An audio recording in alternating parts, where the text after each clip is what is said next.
उठा ही था जब मुलाजिम ने मुझे बताया कि मुझसे मिलने कोई अब्दुल कयूम साहब आए हैं। मुझे हैरत हुई। मैं तो ऐसे किसी शख्स को नहीं जानता था। मैंने कहा बुलाओ उसे अंदर। मुलाजिम ने जब अंदर बुलाया तो वो ही टैक्सी ड्राइवर था। कहने लगा, अब साहब जी आपने अपना पता दिया था। मैंने उसे अपना एड्रेस लिखा हुआ दिया था कि उसे किसी चीज़ की ज़रूरत हो तो मेरे पास आ जाना। वो कहने लगा, मेरी बेटी की शादी है, अगर आप मेरी कुछ मदद कर दें। मैंने उसे कहा कि ठीक है, 4 बजे वो शॉपिंग मॉल पहुंच जाए, मैं उसकी बेटी के कपड़े और कुछ ज़रूरी सामान उसे दिलवा दूंगा। मेरी बात सुन के वो खुश हो गया। मैं अपने ऑफिस चला गया। बस एक ज़रूरी मीटिंग थी जो मैंने अटेंड की और उसके बाद मैं मॉल पहुंच गया। वो टैक्सी ड्राइवर वहाँ पहले से मौजूद था। मैंने उसे उसकी बेटी के लिए कपड़े लेके दिए। वो मुझे बहुत दुआएं दे रहा था। मैंने कहा कि आप यहाँ पे शॉपिंग करें, मैं ज़रा अपने लिए कुछ खरीद लूँ। वो टैक्सी ड्राइवर और उसकी बीवी अपनी बच्ची के लिए शॉपिंग करने लगे। दुकानदार से मैं कह चुका था कि इन्हें जो पसंद है इन्हें दे दो, पैसे मैं तुम्हें दे दूंगा। मैं अपने लिए शर्ट्स देखने लगा। तभी मुझे मोमिना नजर आई। साथ में एक उधेड़ उम्र शख्स था। बाबा, बस मजीद 2 दुकानें और देखनी रह गई हैं। बेटा, तुम्हें कब अपनी दोस्त के लिए गिफ्ट पसंद आएगा? पिछले 2 घंटे से तुम्हारी शॉपिंग ही पूरी नहीं हो रही, तुम्हें कुछ पसंद ही नहीं आ रहा। हाँ तो आपके सामने है ना, जो चीज़ मुझे पसंद आती है वो बहुत महंगी है। अरे महंगी है तो क्या हुआ, मैंने तुम्हें तो नहीं कहा ना कि महंगी चीज़ तुम ना खरीदो। तुम्हें जो पसंद है वो खरीद लो तुम। मगर मुझे तो एहसास है ना कि मेरे बाबा परेशान हो जाएंगे। अब शौहर की कमाई थोड़ी है जो मैं बेदर्दी से खर्च करूं। जहां जेब के पैसे तो मैं दोनों हाथों से लूटूंगी। उसके वालिद उसकी बात सुन के हंसने लगे। चले ना बाबा, सिर्फ 2 दुकानें और रहती हैं।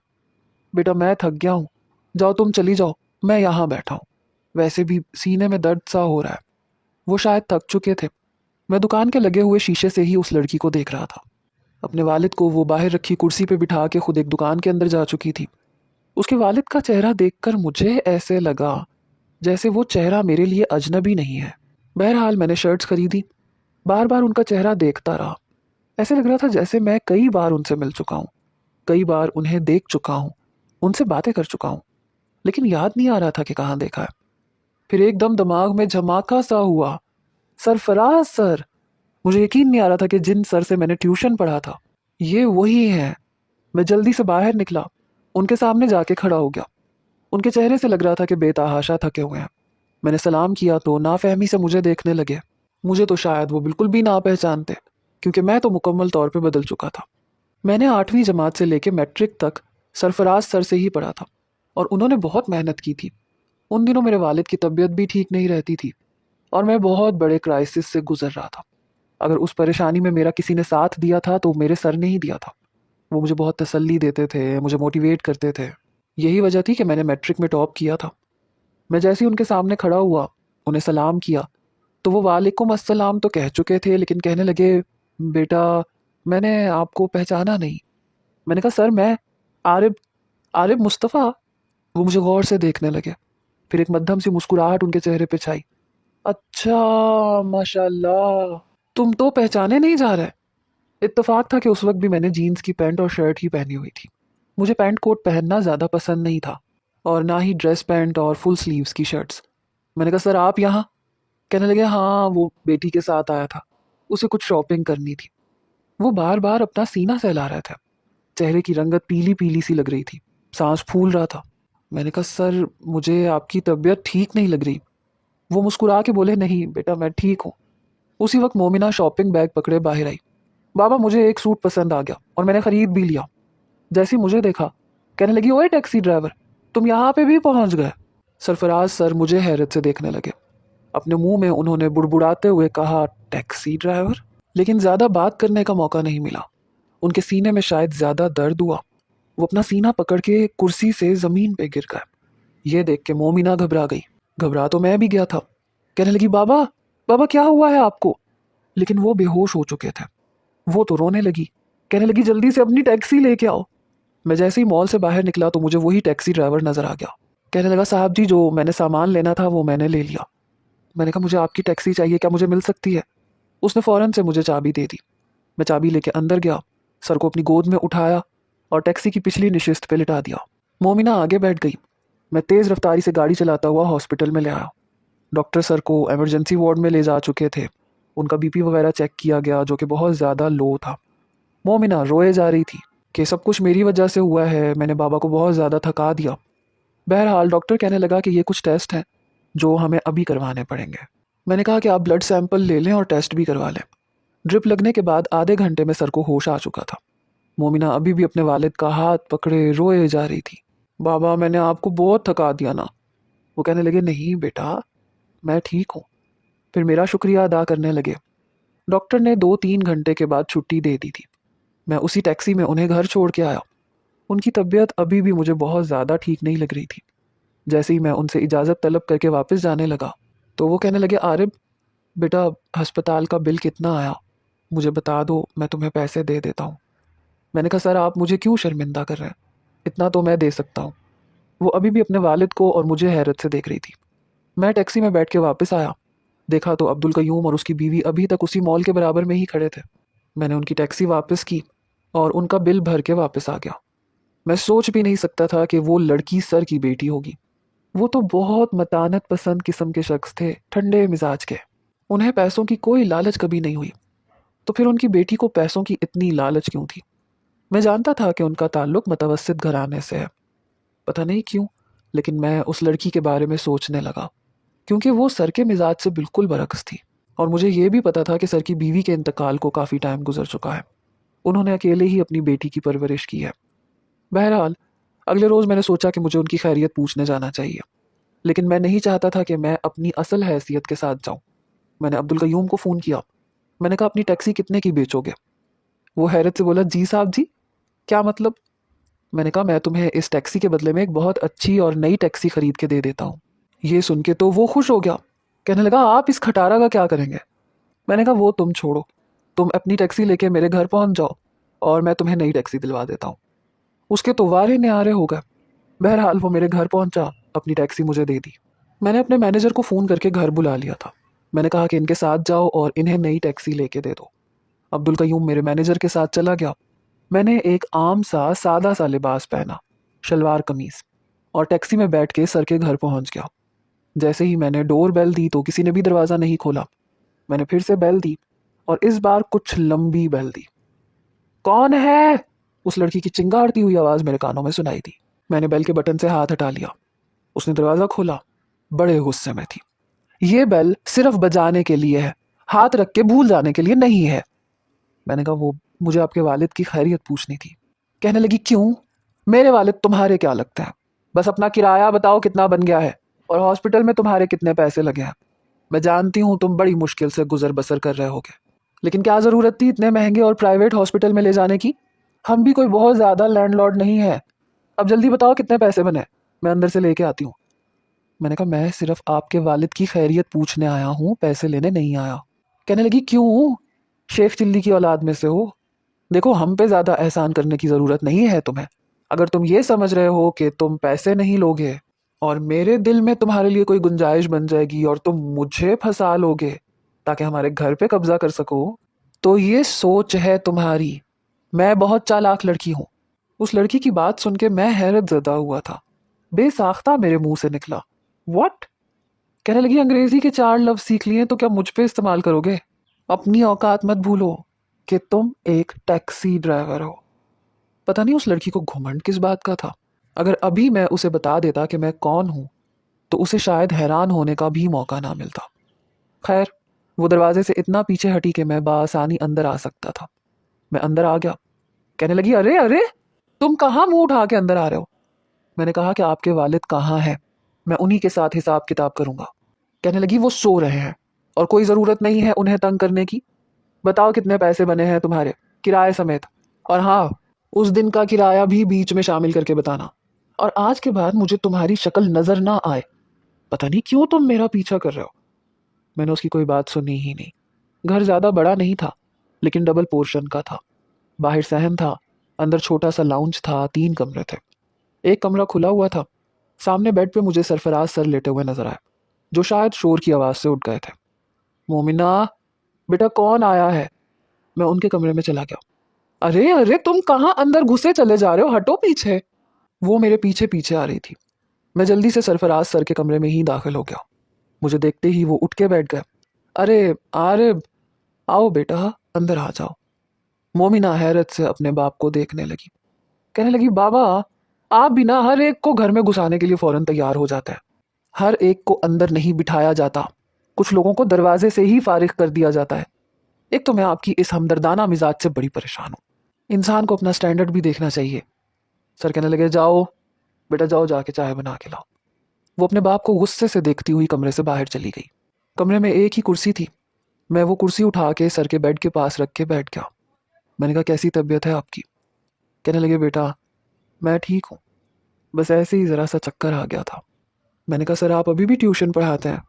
कहने लगे, नहीं बेटा, जॉब करता हूँ। पहले जॉब के साथ ट्यूशन पढ़ा लेता था, लेकिन अब तो जॉब ही कर लूँ तो बड़ी बात है। बूढ़ा भी तो हो गया हूँ ना। ये कहते हुए ज़रा सा मुस्कुराए थे। चेहरे की रंगत अभी भी पीली लग रही थी। फिर गहरी सांस लेने लगे। मुझसे पूछने लगे, बेटा तुम आजकल क्या कर रहे हो? मुझे तो मोमिना की बात सुन के हैरत हुई कि तुम एक टैक्सी ड्राइवर हो। तुम्हारे बाबा का तो अच्छा खासा काम था। मैंने पता नहीं क्यों झूठ बोल दिया। मैंने कहा, हाँ, लेकिन वो सब ख़त्म हो गया था। मेरे वालिद का इंतकाल हुआ और फिर कुछ धोखा हुआ, तो आजकल सिर्फ टैक्सी ही चला रहा हूँ। वो अफसोस करने लगे, तुम तो पढ़ने में बहुत अच्छे थे, बहुत मेहनती थे। बहरहाल मोमिना चाय बना के ले आई थी, साथ में बिस्किट भी थे। वो कहने लगे, लो बेटा खा लो। कहने लगी, बाबा इनसे पूछें इनके कितने पैसे देने हैं हमने। ये सुन के सर कहने लगे, हाँ मुझे तो याद ही नहीं रहा। बताओ बेटा आरिफ, कितना खर्चा हो गया तुम्हारा? मैंने कहा, सर मैं आपसे यहाँ पे पैसे लेने के लिए नहीं आया, मैं आपकी खैरियत पूछने के लिए आया हूँ। कहने लगे, फिर भी मुझे बहुत बुरा लगेगा अगर तुम पैसे नहीं लोगे तो। मैंने कहा, सर प्लीज़ मुझे शर्मिंदा ना करें। आपको अंदाज़ा नहीं है कि आप मेरे लिए कितनी अहमियत रखते हैं। आपकी वजह से मैंने उस वक्त पूरे शहर में टॉप किया था। कहने लगे, नहीं, तुम खुद समझदार थे, बहुत ज़हीन थे। मैंने तो वही किया जो सब स्टूडेंट्स के साथ करता था। बहरहाल चाय पी के मैं वापस आ गया। अपना नंबर मैंने हॉस्पिटल में लगाया था। 2 दिन के बाद मुझे डॉक्टर की कॉल आई कि रिपोर्ट्स मेरे पास आ चुकी हैं। आप सरफराज साहब के क्या लगते हैं? मैंने कहा कि आप मुझे बताइए क्या मसला है। कहने लगा कि आप हॉस्पिटल आ सकते हैं। मैं उस वक्त ऑफिस में था। मैंने कहा, जी हाँ, मैं 6 बजे तक पहुंच जाऊंगा। 5 बजे तक ऑफिस का काम निपटा कर 6 बजे मैं हॉस्पिटल पहुंच गया। डॉक्टर के सामने बैठा तो उसने रिपोर्टें मेरे सामने रखी। कहने लगा, जिस चीज़ का हमें शक था वही हुआ, और निहायत ही खतरनाक बीमारी है। मैंने कहा, क्या मतलब? कहने लगे, हमें शक था कि शायद उन्हें ब्लड कैंसर है, लेकिन हम चाहते थे कि उनके मजीद टेस्ट करवाएं। ये सुन के मेरा दिल धड़कना भूल गया था। डॉक्टर कहने लगा कि क्या ये आपके फादर हैं? मैंने कहा, ये मेरे फादर के दोस्त हैं, और प्लीज़ आप उनके सामने ये सब कुछ जिक्र मत कीजिएगा। कहने लगा, ठीक है, लेकिन आप जल्द अज जल्द मरीज़ को लेकर आएँ।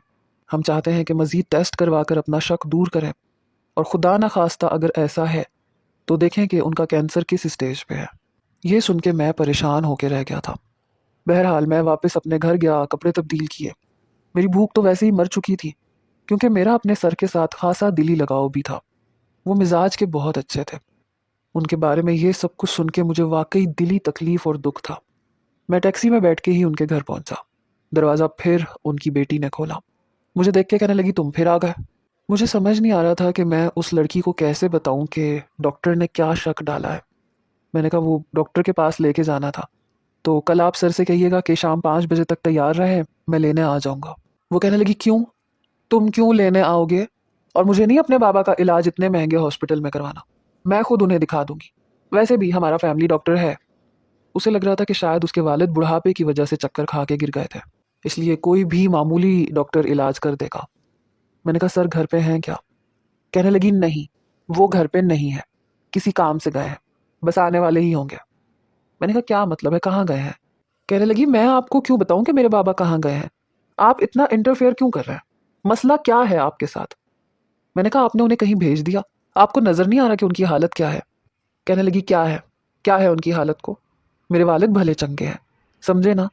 खाम खा मेरे वालिद को इशू बना के बार बार हमारे घर आने की ज़रूरत नहीं है। मैं उस बेवकूफ़ लड़की के मुंह लगना ही नहीं चाहता था।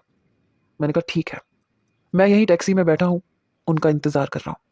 मेरी बात सुन के कहने लगी, क्या मतलब है तुम्हारा? ओ भाई जाओ यहाँ से, मैं अपने वालिद को खुद दिखा दूंगी। मैंने कहा ना हमारा फैमिली डॉक्टर है। मैंने कहा, कौन है फैमिली डॉक्टर? कहने लगी, यहीं गली के नुक्कड़ पे बैठता है, बहुत शफा है उसके हाथ में, और बचपन से मैं और मेरे बाबा वहीं से दवाई लेते रहे हैं। एक दवाई लेते हैं, सारी बीमारियां खत्म हो जाती हैं।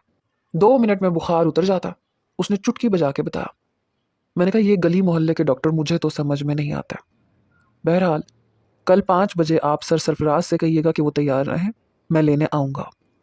मेरी बात पे फिर उस लड़की की मुर्गी की वही एक टांग। कहने लगी मैं क्यों बताऊँ, आपसे कहा है ना कि आपको यहाँ आने की ज़रूरत नहीं है। मैंने कहा आप ऐसे करें, आप मुझे सर का नंबर दें। कहने लगी क्यों दूँ। मैंने गहरी सांस ली। मैंने कहा पता नहीं आज सुबह ही सुबह किसकी शक्ल देखी थी। मेरी ये बात सुन के उसने आंखें फैला के मुझे देखा। क्या मतलब है आपका। मैंने कहा कोई मतलब नहीं है। मैंने टैक्सी का दरवाज़ा खोला और टैक्सी में बैठ के दरवाज़ा बंद कर लिया। जब तक वो वापस नहीं आ जाते मुझे उनका इंतज़ार करना था। वो भी मेन गेट ज़ोर से बंद करके अंदर जा चुकी थी। आधे घंटे के बाद एक रिक्शा उनके घर के पास खड़ा हुआ। देखा तो सर नीचे उतर रहे थे, रिक्शे वाले को किराया दे रहे थे। मैं फ़ौरन गाड़ी से उतरा और सर के पास आ गया। मुझे देख के वो हैरान हुए। कहने लगे बेटा तुम यहाँ, खैरियत तो थी। मैंने कहा मैं आपसे मिलने आया था, आपकी तबीयत कैसी है। सांस उनका अभी भी फूल रहा था। कहने लगे मैं ठीक हूँ बेटा। उन्होंने मुझसे हाथ मिलाया तो हाथ बुखार से तप रहा था। मैंने कहा आपको तो बहुत तेज़ बुखार है। कहने लगे अरे नहीं नहीं, ऐसे ही मौसमी बुखार है, ठीक हो जाएगा। मैंने कहा सर मैं आपको डॉक्टर को दिखाना चाहता हूँ। डॉक्टर ने कहा है कि आपके मज़ीद कुछ टेस्ट चाहिए। मेरी इस बात पर उनके चेहरे की रंगत कुछ बदली थी। कहने लगे टेस्ट चाहिए, क्यों चाहिए। नहीं बेटा मैं ठीक हो जाऊंगा, मुझे किसी डॉक्टर की ज़रूरत नहीं है। मैंने कहा सर आप समझते क्यों नहीं है, टेस्ट करवाने में तो कोई हर्ज नहीं है, मैं कल आपको लेने आऊँगा। लेकिन वो मुझसे बात करते हुए भी कतरा रहे थे। मुझे समझ नहीं आ रही थी कि मैं उन्हें कैसे समझाऊं। इससे पहले कि वो डोर बेल देते और वो लड़की आके मेरा दिमाग चाटना शुरू करती, मैंने कहा सर प्लीज़ मैं कल आपको लेने आऊँगा और आप 5 बजे तैयार रहिएगा। मैं कब से आपका इंतज़ार कर रहा हूँ सिर्फ ये कहने के लिए। कहने लगे बेटा मैं उस हॉस्पिटल में नहीं जाऊँगा, वो बहुत महंगा है, मैं अपना चेकअप खुद करवा लूँगा। मैंने कहा आप पैसों की फ़िक्र ना करें। ये सुन के कहने लगे क्यों मुझे शर्मिंदा कर रहे हो, पहले भी तुमने पैसे नहीं लिए। मैंने कहा अगर आपके नज़दीक मेरी ज़रा सी भी अहमियत है तो आप कल 5 बजे तैयार रहेंगे, मैं आपको लेने आऊँगा। ये कह के मैं चला गया। अगले रोज़ जब मैं 5 बजे गया तो सर वाकई तैयार थे, लेकिन उनकी बेटी बार बार ये कह रही थी कि बाबा क्यों जा रहे हैं इसके साथ, आपको पता है ना कितना महंगा हॉस्पिटल है। ये गली में नुक्कड़ पे जो डॉक्टर शाहिद बैठता है बहुत अच्छा है, देखे उसकी एक खुराक पे आपका बुखार कम हो गया। शायद वो लोग सहन में बैठे बातें कर रहे थे, क्योंकि मैंने अभी दरवाज़ा खटखटाया भी नहीं था कि मुझे उन दोनों की बातों की आवाज़ आ रही थी। मैं क्या करूं, वो मानता ही नहीं है। कई बार उसे टालने की कोशिश की, लेकिन कहता है कि नहीं, आपको लेके ही जाना है। वो आपका क्या लगता है बेटा थोड़ी है जो आप उसके सामने मजबूर हो रहे हैं। मेरे सामने तो कभी नहीं हुए। मुझे ये टैक्सी ड्राइवर की नीयत ना अच्छी नहीं लगती, मोमिना अपने वालिद से कह रही थी। सरफराज सर कहने लगे नहीं, बहुत नेक लड़का है, मेरा शागिर्द रह चुका है। हाँ तो शागिर्द रह चुका है ना, खामखा हमारे निजी मामलात में घुसने की कोशिश क्यों कर रहा है। बाबा मैं आपको सच बता रही हूँ, मुझे उस लड़के की नीयत अच्छी नहीं लगती। इस बात का आपको देखिएगा बहुत जल्द अंदाजा हो जाएगा। मैंने दरवाजे की बेल बजाई। दरवाज़ा सर ने ही खोला था। मैंने कहा चलें सर। कहने लगे चलो बेटा, लेकिन देखो ये आखिरी बार है। मैंने कहा आप साथ तो चलें फिर देखा जाएगा। बहरहाल मैं उन्हें उसी हॉस्पिटल में लेके आ गया। डॉक्टर ने मज़ीद कुछ ब्लड सैंपल लिए और फिर उनसे पूछने लगे कि बुखार आपका कब तक रहता है, कितने दिन तक रहता है, कब जाता है, क्या खाते हैं, क्या क्या उन्हें महसूस होता है। वो बार बार कह रहे थे कि मैं ठीक हूँ, मुझे ऐसा कोई मसला नहीं है। बहरहाल टेस्ट बहुत महंगे हुए थे। जब मैं उन्हें वापस घर छोड़ने जा रहा था तो कहने लगे वो पैसे तो बताए ही नहीं उस डॉक्टर ने। मैंने कहा वो दरअसल मैं उनकी बेटी को रोज़ स्कूल छोड़ने जाता हूँ और स्कूल से लेता हूँ, इसलिए आपकी फ़ीस उन्होंने ली ही नहीं। मैंने एक और झूठ बोला। कहने लगे बेटा फिर भी टेस्ट के तो कोई पैसे लिए होंगे। मैंने कहा नहीं, वो भी उन्होंने नहीं लिए। असल में मेरे उनके साथ अच्छे खासे ताल्लुकात हैं। बहरहाल मैंने उन्हें उनके घर छोड़ा। 8 दिन के बाद रिपोर्ट्स आ चुकी थी और मैं डॉक्टर के सामने सर पकड़ के बैठा था, क्योंकि जो शक उसने डाला था वो सच था। सर को कैंसर था और लास्ट स्टेज पे था। डॉक्टर ने कहा कि उन्हें जल्द अज जल्द एडमिट करवा दें, वरना उनकी कंडीशन दिन ब दिन मज़ीद ख़राब होने लगेगी। अब मैं ये सोच रहा था कि अब कौन सा बहाना बनाऊं। बहरहाल 2-3 दिन तो मैं ये सोचता रहा कि ऐसा क्या कहूँ कि सर मेरी बात मान के इलाज करवाने के लिए तैयार हो जाए। मैं दोपहर के वक्त उनके घर गया। मैं चाहता था कि उनकी बेटी के सामने ये बात ना हो। इस दफ़ा सर घर पे ही थे। उस वक्त भी उन्हें बुखार था। कहने लगे आज तो ऑफिस जाने की भी हिम्मत नहीं हुई। फिर कहने लगे मोमिना के आखिरी सेमेस्टर के पेपर भी ख़त्म होने वाले हैं। सोच रहा हूँ अपनी जगह अपनी बेटी को नौकरी पे लगवा दूँ। अब मेरी हिम्मत ख़त्म होने लगी है। मैं उनके सामने चुपचाप बैठा था। मुझे चुप देख के कहने लगे क्या बात है, तुम कुछ कह नहीं रहे। मैंने कहा सर आपकी रिपोर्ट्स आ चुकी हैं। मेरी बात सुन के उन्होंने गहरी सांस ली। कहने लगे मैं जानता हूँ क्या रिजल्ट आया होगा। ये टेस्ट मैं पहले करवा चुका हूँ। ये सुन के मुझे हैरत का झटका लगा। मैंने कहा सर आप क्या जानते हैं कि आपको क्या मर्ज है? कहने लगे हाँ जानता हूँ। मैंने कहा तो फिर ट्रीटमेंट क्यों नहीं करवाते? कहने लगे बेटा क्या ट्रीटमेंट करवाऊँ, ये बहुत महंगा है। मैं तो बस ये चाहता हूँ कि जल्द अज जल्द मेरी बेटी की शादी हो जाए, लेकिन वो भी मुझे अपनी ज़िंदगी में मुमकिन नहीं लगती। मैंने कहा मैं समझा नहीं। कहने लगे ये घर मेरे वालिद के नाम था। हालांकि मैं अपने भाइयों को हिस्सा दे चुका था, लेकिन कागजी कार्रवाई नहीं की। वरना मेरी ख्वाहिश थी कि इस घर को बेच के मैं मोमिना की शादी कर देता और बाकी के जो पैसे बचते वो हॉस्पिटल में अपने इलाज पे खर्च कर देता। जिंदगी होती तो होती, ना होती तो कम से कम मुझे मोमिना की फिक्र ना होती। लेकिन जहाँ ज़ेब अमेरिका जा चुका है और वो 1 साल से पहले वापस नहीं आएगा। और अब तो मेरी बहन भी अपने बेटे के पीछे अमेरिका चली गई है। फिर कहने लगे मोमिना को कुछ नहीं पता बेटा, उसे कुछ भी ना बताना। मैंने कहा आपको इस वक्त इलाज की ज़रूरत है। आप कल मेरे साथ हॉस्पिटल चलेंगे, आपका इलाज मैं खुद करवाऊंगा। मेरी बात सुन के कहने लगे मैं तुम्हें मुश्किल में नहीं डालना चाहता बेटा। मैं जानता हूँ कि एक टैक्सी ड्राइवर की ज़िंदगी क्या होती है। वो डॉक्टर इतना महंगा इलाज मुफ्त में कभी भी नहीं करेगा। अभी भी मैं अपने भाइयों के पास जाने ही वाला था ताकि उनकी मिन्नत समाजत कर सकूं, क्योंकि इस घर में मेरा हिस्सा बस चंद लाख का ही बनता है, क्योंकि इसके हकदार मेरे 4 भाई और हैं। इसमें तो मेरी बेटी की शादी तक नहीं होगी। काश इस बीमारी का पता मुझे उस वक्त ही चल जाता जब जहांजेब यहाँ था, तो मैं मोमिना का निकाह करवा के उसे रुखसत कर देता। मेरी बेटी मुझसे बहुत मोहब्बत करती है आरिफ, वो ये सब बर्दाश्त नहीं कर पाएगी। इसलिए मैं हर तकलीफ खुद पे बर्दाश्त कर लेता हूँ। उनकी आंखों में आंसू थे। मैंने कहा सर आप मेरे साथ चलें, आज नहीं तो कल आपकी बेटी को भी इस चीज़ का पता चल जाएगा। कहने लगे जब पता चल जाएगा तब तक शायद मैं जिंदा ना रहूं। मैं नहीं चाहता कि मेरी जिंदगी में उसे पता चल जाए। मैं उसे रोता हुआ बिलखता हुआ नहीं देख सकता, वरना शायद मौत से पहले मर जाऊं। बेटा तुम यहाँ दोबारा मत आना और मोमिना को कुछ मत बताना।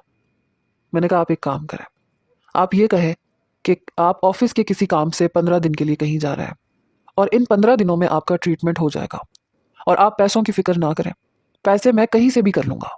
मेरी बात सुन के कहने लगे अच्छा मैं मोमिना से बात कर लूंगा, लेकिन तुम मेरे लिए इतना कुछ क्यों कर रहे हो?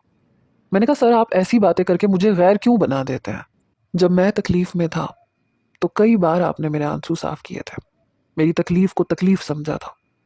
मैंने सर का नंबर भी अपने मोबाइल में सेव कर लिया और अपना नंबर उन्हें दे दिया ताकि वो मुझे जल्द अज जल्द ये बताएं कि वो कब एडमिट होंगे।